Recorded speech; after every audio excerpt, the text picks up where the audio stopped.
I'm Chef Diana of Lancaster Local Provisions, and today I'm making stuffed French toast with peanut butter and bananas. So I'm making 2 batches because who doesn't love French toast? And I have these amazing sandwiches that are almost done here, and I'm going to show you how to put them together.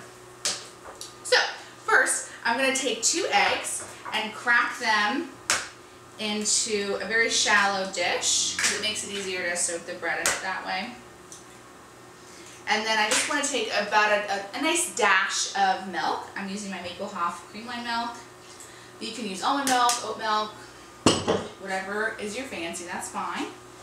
And you know what, I'm going to take these, because they look done, out of my pan. Oh my god, we are in for a treat today. Okay, so I have my 2 eggs, I have a dash of milk in here. I'm going to take a nice pinch of salt. And then I'm going to put just a little bit of the Autumn Harvest blend. So you can use a cinnamon blend of your choice, a pumpkin spice blend. I love our Autumn Harvest blend from Calcutt's. They're amazing. And then you're just going to whisk all this together. And then the fun part is just building the sandwich. So we have these great nut butters from Nutty Novelties. They're outside of Philadelphia. And they grind everything fresh, like the week that they deliver to us. And it's some of the best nut butters I've ever had. So I'm going to use peanut butter today. They also have a dark chocolate almond butter that I really love. They have a regular almond butter that's really great. So you can really use whatever nut butter is your favorite for this. So I have a clean plate. I've just soaked one of my pieces of bread. And I'm going to prepare my banana.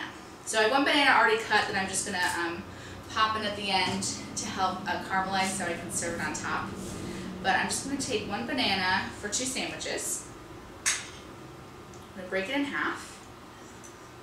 I'm going to take 1 slice over here, another slice. So we're making sort of like the bottom is going to be the soaked pieces.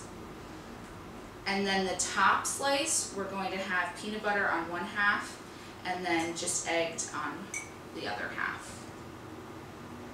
And you can use whatever bread you like. You can use the maple oaty loaf, you could use sourdough, you can use a gluten-free bread, really whatever bread fits your fancy. So I'm going to take some of my peanut butter and I'm going to spoon some on top of my unsoaked bread.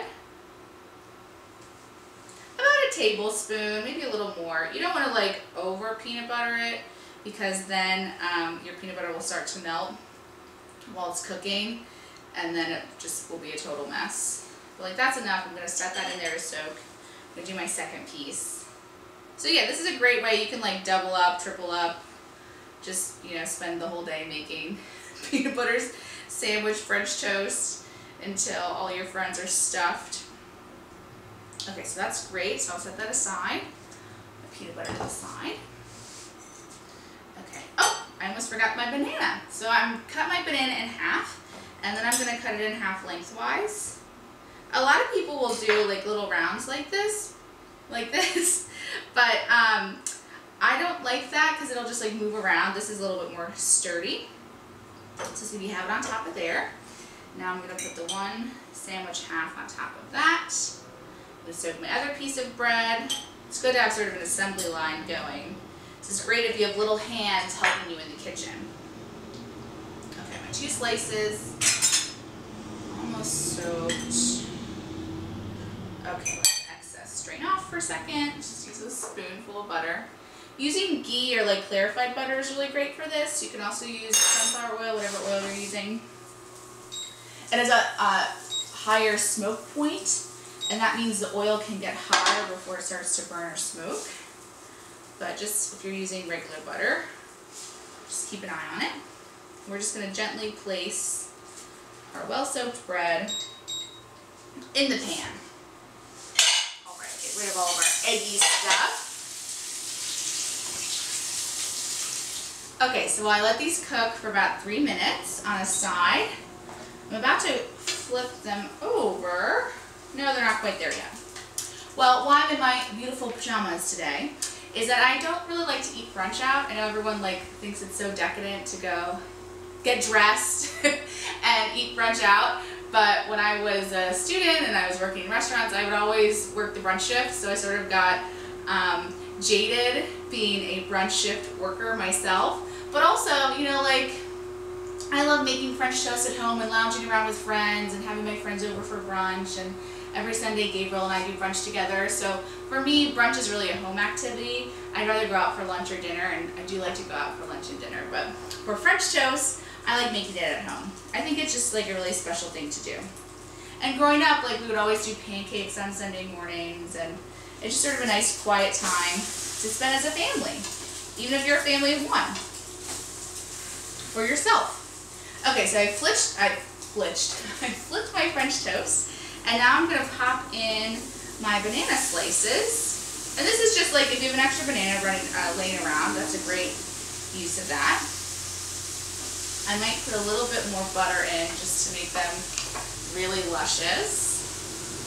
And a pinch of salt on my bananas.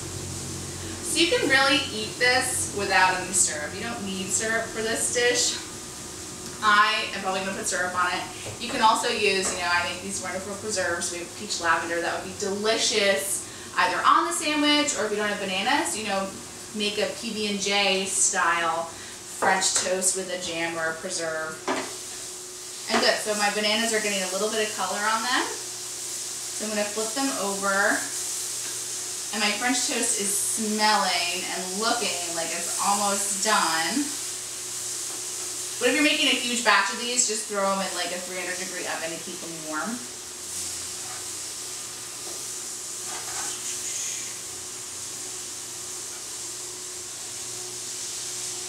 Oh, these are looking so good. I wish you could smell this. I really hope you make this recipe, because it's really easy. And I feel like a lot of my recipes, I do a lot of brunch recipes just because I love brunch, and I love doing brunch at home. Because usually we go out for brunch and it's like, oh, I could have made this, and I would have been comfy in my PJs. You know? This side didn't get quite as caramelized. Alright, these are done. So excited. There's one sandwich, another sandwich. You can cut them in half, but then